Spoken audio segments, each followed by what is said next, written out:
All right. Well, thank you for joining us for this episode of Career Conversations. Today, we're joined by Phil LeDuc at Carnegie Mellon University, one of our former Beckman Young investigators. And Phil, thanks so much for joining us and talking about your path and how you got to where you are today. So I'd really love to just start at the beginning. Can you talk a little bit about what really got you interested into science, engineering, those sorts of things, maybe back in high school? Yeah, so it was interesting. So when I was in high school, I didn't really know exactly what I wanted to do, and I took one of those tests, and they said, those aptitude tests. They said, well, maybe an engineer, and so I'm like, oh, okay, what is an engineer? So I actually really didn't know, and I went to a pretty good high school, but the way I kind of figured out what I wanted to do is I actually looked around at different things my friends' parents did. It sounds like a strange thing, but it was kind of across the board looking at them, and I started analyzing each job and what sounded like fun. Like, so I looked at a medical doctor, and funny enough, even though I'm in the bio world, actually have a weak stomach for that. So I could never be a medical doctor. I figured that one out quickly. I looked at lawyers, and I'm like, well, I listened to one side, and I'm like, yeah, that's right. And then I listened to the other side, and I said, yeah, that's right. And I figured I couldn't be a lawyer because I couldn't figure out which side I was going to be on. And then one of my the other one was there were actually two jobs that were interesting. One was my friends whose parents had started companies and were entrepreneurs, of which I actually think there's a lot of similarities between that and academia, which I can talk about later. But I thought that was really fascinating. You're developing new ideas and trying to turn it into something real. And then some of my friends' parents were actually were faculty. I grew up in a place called Columbia, Missouri. It's where the University of Missouri was. And I looked at them, and they were also like entrepreneurs. They were developing and inventing new approaches and technologies that were going to kind of change the world. Maybe, entrepreneurs much shorter time frame, academics, 5, 10, 20 years down the road. And so that's actually where I got fascinated by that and moving into science. And so that was kind of the beginning of my path was very nonlinear after that. So which we could talk about, but that's where I first got my interest. Yeah, that's what we're interested to hear. So you quizzed your friend's parents, and then I guess you went to college and pursued engineering. And where did that take you? Yeah, so I went to college. I'm actually a mechanical engineer. I still am, even though I do, lots and lots of bio right now and chemistry as well. But I'm a mechanical engineer by training and by trade. All my degrees are actually mechanical engineering.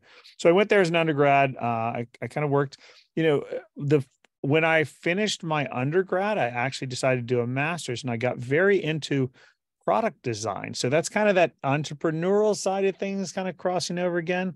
But it was a master's. And so I worked with all these product designers interestingly, on a project for NASA. Once again, nothing to do with kind of bio or chemistry. It was on developing electrostatic antenna for deployment in outer space, and so I got really interested in that, and started working along that. And it was, a lot of this all comes down to kind of innovation, what kind of passions for innovation. I had this wonderful professor, the named Larry Silverberg, who I worked with, and I went down there, and then while I was working for him, I decided, I'm either going to go to my PhD or I'm going to go work in the real world. And so I actually applied to both of them about the same time. And I encourage all my students to do this. I'm like, you may think you only want to do academics, but you just never know what kind of cool stuff companies are doing.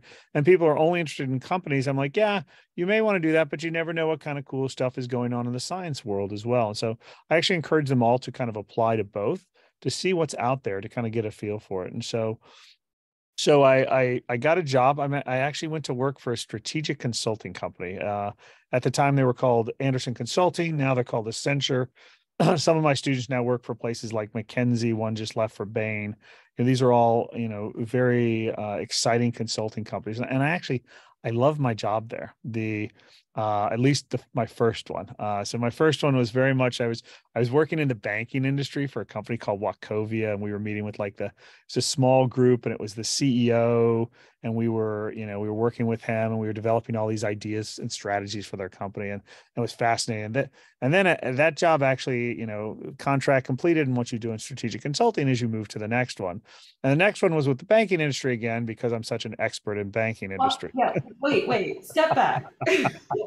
Did you know you were going to be analyzing banks when you took the job from No, your NASA antenna experience? oh no, it's actually hysterical. So I ended up working heavily in the bank. In fact, I only worked in the banking industry when I was working for Accenture. And so these strategic consulting companies figured out that PhDs, that people who are on higher end in terms of their academic spectrum were really good, even relative to like an MBA or something like that. They just they want someone who can critically think, right? And that's what we do all the time as scientists. It's like a constant. This is why I now have students who are finishing their PhDs going to work for McKinsey and Bain. They're looking for the same thing. And so they're like, okay, you know how to critically think. Here's where we need to plug you in because we need someone who can critically think. We want you to work in the banking industry. And so it's actually really similar. You work with a group just like you work with a postdoc advisor, a PhD advisor, and you come up to speed really quickly. You just come up to speed quicker. Like that, I work with two partners, associate partner, senior manager, and it was just me as a starting consultant. And so it was like trial by fire, but you learn just like you learn in science. You learn very quickly. And they don't say, "Oh, figure the whole thing out yourself," right? You're working on different components, but you're learning all the time, and it's really intense, but it's so much fun. It's absolutely fascinating. Um, until you get put on the second job, which was a 200 person behemoth. It's when you use your ATM card or use your web interface. Now we were actually the ones that programmed that for the Bank of America. So we did this, 20, 30 years ago. So we were programming. I learned to program. I can program in like 5 or 6 languages. And so that was the underpinning of kind of that one. And then halfway through, I can tell you some funny stories. My job wasn't even close to as much fun. And then I got into PhD programs, and I went and interviewed. And someone once told me, they go, "It's as much about your advisor for a PhD program as it is about the subject matter." So my two finalists, one was in robotics, and one was in cellular biomechanics, and I mean, very, very different subject areas, both very fascinating. I really hit it off with my PhD advisor, who's still a wonderful mentor of mine, Gang Bao. And so we went in. He wasn't an expert there either. We went in kind of both learning as we went along, which was fantastic. So can you talk a little bit about the PhD application process while you were a full-time employee? Yeah. And was that different than, jumping? So you applied before you went to work. Was it different the second time around? No, I don't think it's any different in terms of the application process is relatively the same. Once you've done it once, it's relatively the same for all of it. You just have to make time in your schedule to go visit everyone. So you go visit these people, and you want to make sure you can't just take a job based upon the school name or the school or the program. It really is. It's so much different than undergrad. It's about it's really about the person that you're working for. And so, I have lots of stories about that. I know I don't want to go too far into those, but it really is, you have to look very closely at that. The one thing about working and then going back is I've actually found that to be a really strong indicator for success in a PhD. So I actually look for that in applications now, and which I think to some people is something they never think about. But it's a very different skill set in industry. They teach you, here's a deadline, here's what to do, here's how to get it done.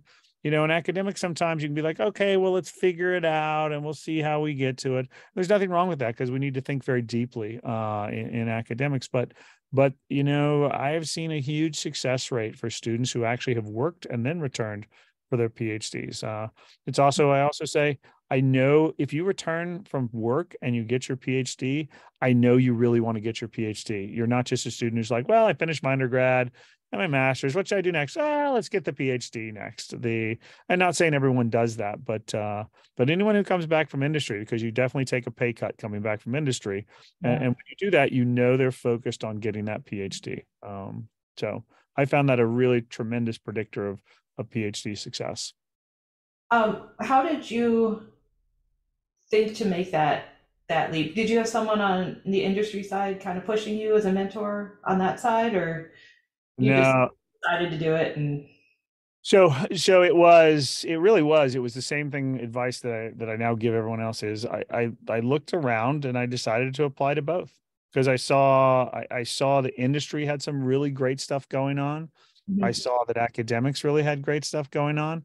So I applied to both. If I would have gone through the interview process of PhD and I would not have met an advisor who I really liked, or if my job, my second job, the one I was currently resided in, had been like the first job where it was super exciting, I probably, I may be in a different place right now. It's one never knows, right? But I did, and so that I try to tell my students, don't close your options off before you have to, right? So if you keep your options open, then you have more choices. And the worst case is you met a whole new different set of people that you wouldn't have met before. And what'd you do? Spend an extra 20 hours on it, right? That's a very worthwhile investment of time to do that and to have those extra options. The really cool thing in academics, I never have to look back at my life again and go, well, I should have gone to industry, right?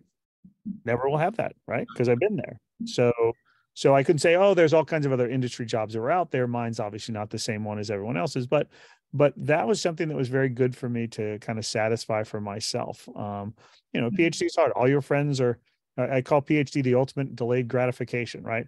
All your friends start making money right out of college, and you're like, whoa, how much are you making? And you're like, well, making money. yeah, making money. I'm trying to survive.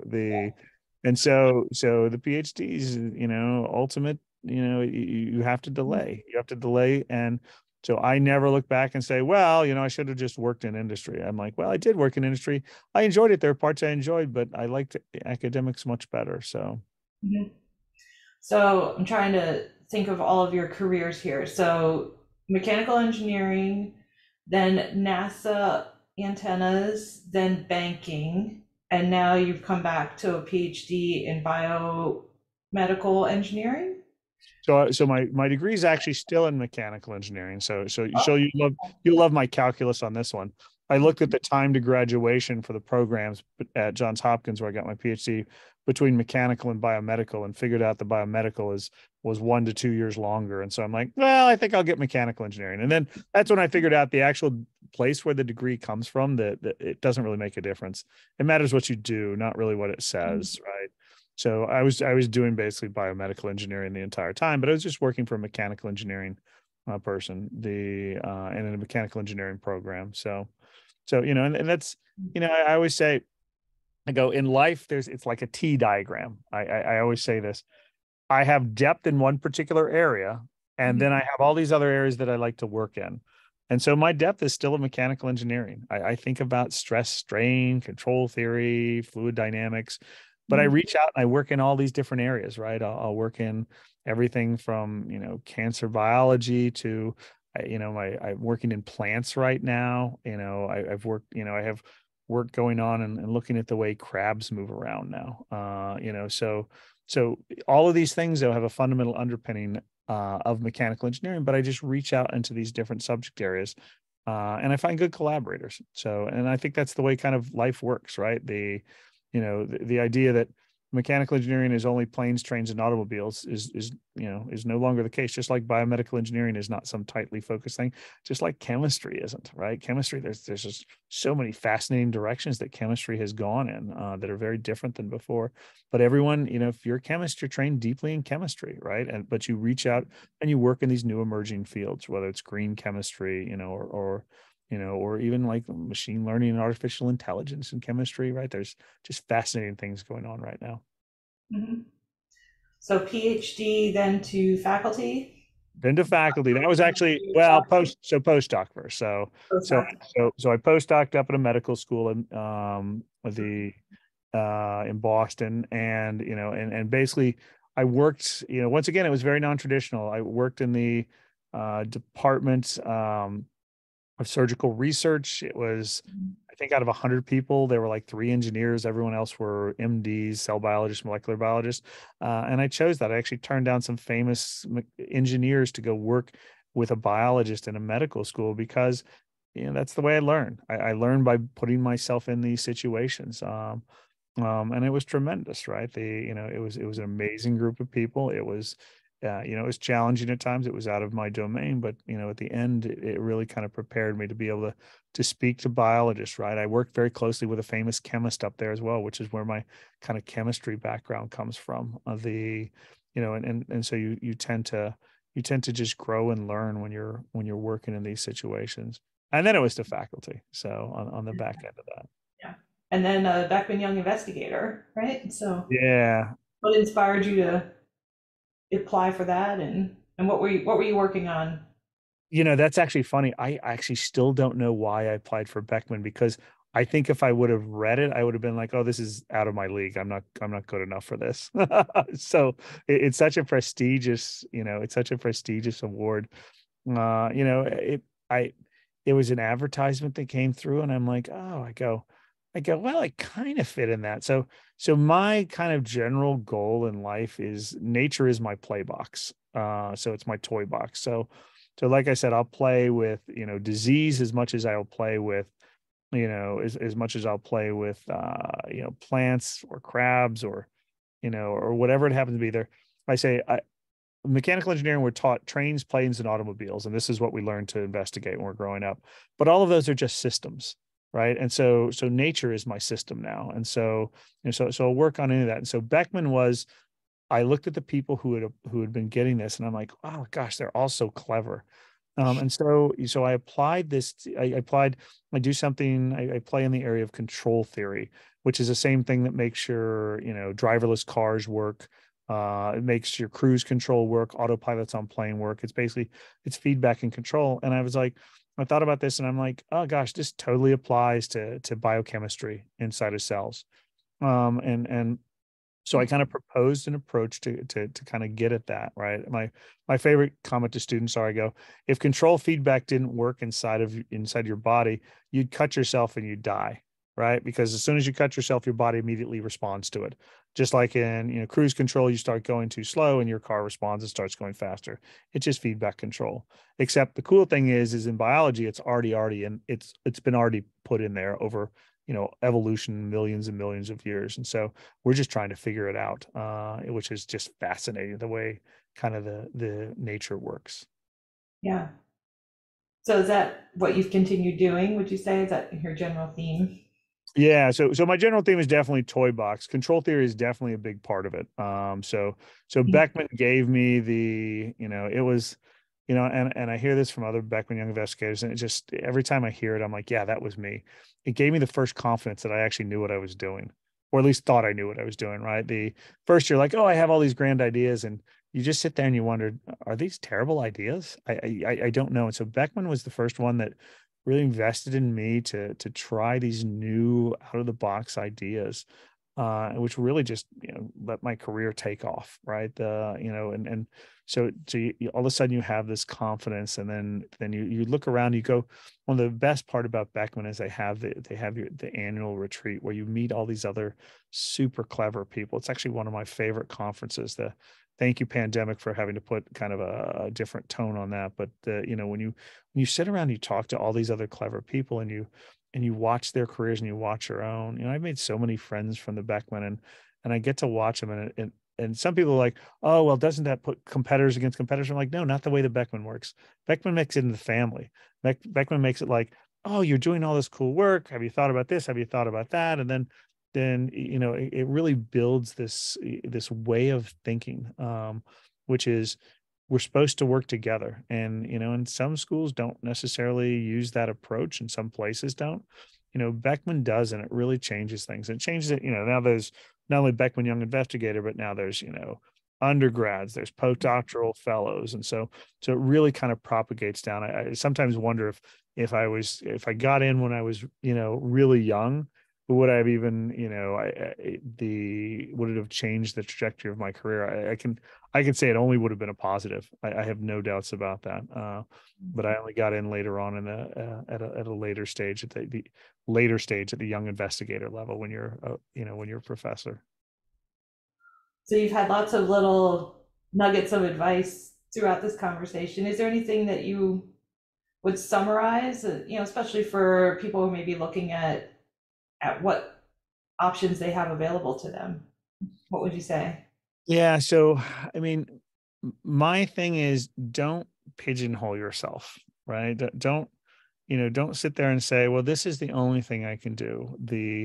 You know, the world is kind of your oyster, right? When you're at this level, there's just so many different things that you can do, and you really want to focus heavily on what you're doing, but don't think there's only one thing that you should do. Oh, I should go, like, I'll hear this from students.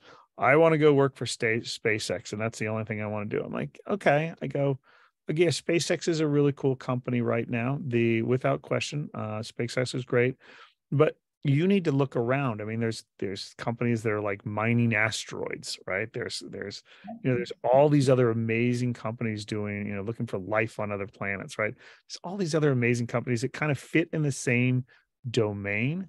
And there's pros and cons to every approach, right? A large company is very different than a small company. And you may like it, one approach better than the other approach. And a singular approach doesn't kind of apply to everyone. And so don't pigeonhole yourself before, at an early stage. Broaden what you can try, and then see what shakes out, right? I tell my students, if you apply to 20 or 30 places, you end up getting an offer from, 4 of your top 30. That's a great place to be.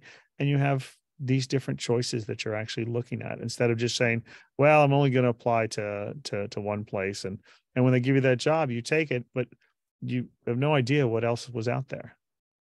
Yeah. So, What resources did you use, to think of your top 30? so people, lots of talking to people, right? One of the most powerful things I've seen lately is LinkedIn, strangely enough. Just because you can, I tell students, take what you're interested in and type in the name of your school, and then find out people who are there and send them messages. You'll be shocked at the number of people who will reply to you and be like, oh, you're a graduate of Carnegie Mellon University. Yeah, of course I have 30 minutes to talk to you about, kind of the field and what it's doing.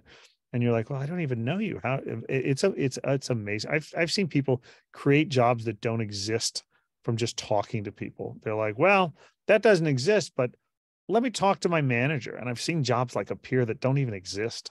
And so it's, talking to people is one of the best ways to do it. First, just talk with your mentors, talk to your friends, talk with your family, and then just start reaching out, and you'll really build out. Once again, I say you can spend 10 to 20 hours talking to people. That will be so useful in terms of, I analyze everything. This is my strategic consulting based on return on investment, my ROI. So the return on that investment, of your investment of your 10 to 20 hours of talking to people, the return is just a total broadening of the way you think about what's out there and what's possible. And it doesn't just help you for looking for the jobs, it helps you for the way you see things long down your future, right? 10, 20, 30 years down, you'll actually have a much better vision from doing that. Right. That's fantastic advice. And thank you so much for joining us today. We really appreciate hearing your career path and your insights. But thank you.